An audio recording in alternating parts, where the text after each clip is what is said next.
Olá, sou a Érica, a professora de língua portuguesa. Hoje nós vamos falar um pouquinho sobre pressupostos, subentendidos e lá no finalzinho vamos relembrar a acentuação dos ditongos, quando eles são acentuados, oxítonos, paroxítonos, esses filhos, tá bom? Vamos lá. Então, primeiramente, nós vamos entender que explícito é o que está de fato escrito no texto, tá?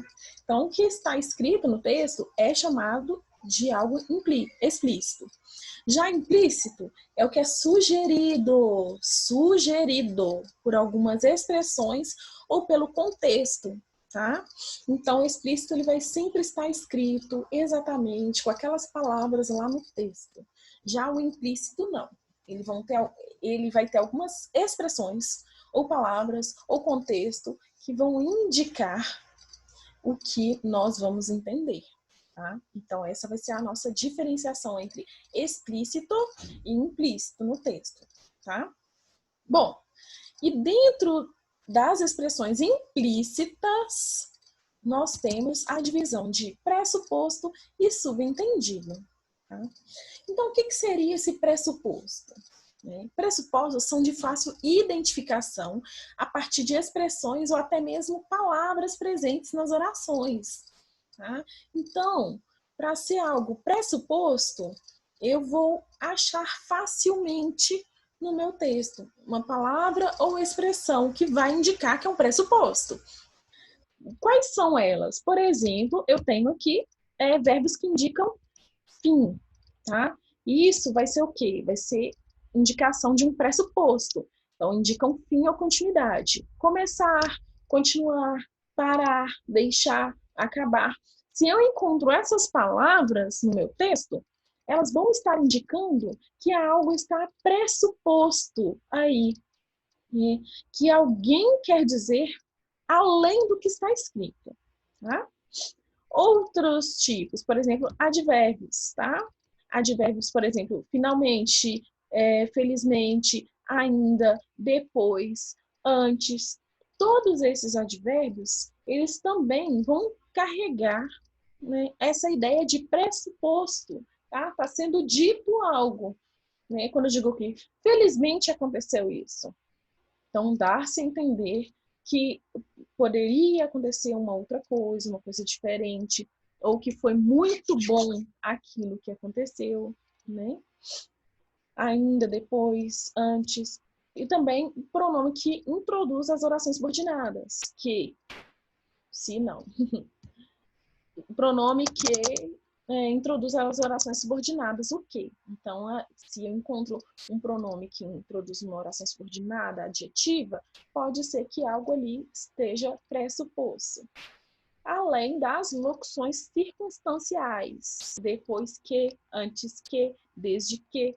Se eu encontro uma dessas locuções circunstanciais, algo pode estar sendo dito e eu vou identificar pelas expressões, tá? Aqui eu coloquei dois exemplos de pressupostos e subentendidos, de pressuposto. Decidi parar de comer carne. Qual que é o pressuposto? Que a pessoa comia carne antes. Então, essa palavra parar, indicada aqui, ela vai nos mostrar que a pessoa comia antes, por isso que ela resolveu parar. Tá?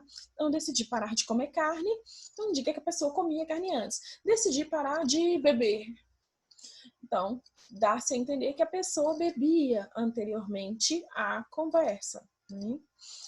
O segundo exemplo é o finalmente acabei meu livro. Né? Então, esse finalmente aqui, ele está indicando que demorou um tempo para a pessoa finalizar aquele livro. Tá? E por isso que ela usou a palavra finalmente, para indicar isso no meu texto, para deixar implícito a quem eu falei que aquilo demorou. Tá? Então, se eu falo, nossa, finalmente acabei de ler meu livro. Então, a pessoa que escuta isso, ela vai entender que foi algo que demorado, né? Só pelo fato da pessoa ter usado o advérbio finalmente, tá?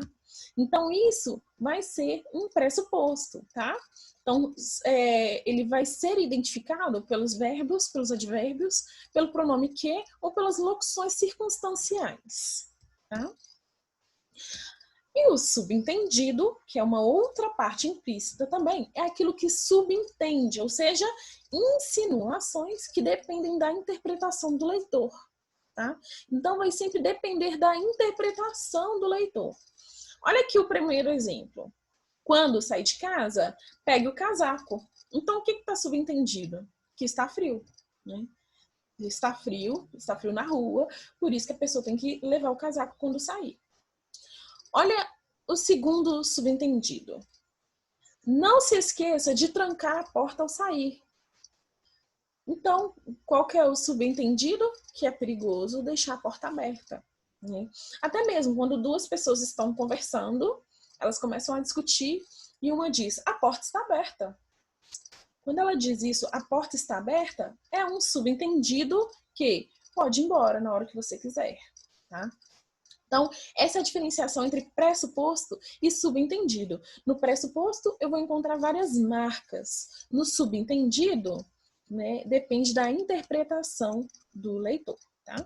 E a gente finaliza, então, com os ditongos ei, eu e oi, tá?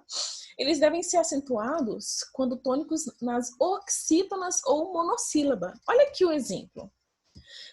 Céu, monossílaba, com terminada em el, monossílaba, que tem o el, então ela vai ser acentuada. Palavra papéis. Papéis é uma oxítona, né? Vocês lembram, né? Como que a gente acha a sílaba tônica. É só chamar a palavra. Exemplo, o papéis. Eu chamei papéis. E o mais forte foi o pés. Então, essa vai ser a sílaba tônica, que é oxítona. Então, uma oxítona terminada em es, ela é acentuada, com o ditongo es. Niterói. A mesma coisa, se eu chamar o Niterói, o roi vai ser a sílaba tônica. E como ela é oxítona, terminada em oi, ela vai ser acentuada. Quando tônicos em paroxítonas, não leva acento, ok? Então, só as oxítonas, que tem ei, eu e oi, são acentuadas em monossílaba. Já paroxítonas não leva acento. Exemplo, palavra ideia. Ideia, ela não leva acento, ok? Então, pessoal, é isso a nossa aula de hoje. Façam os exercícios.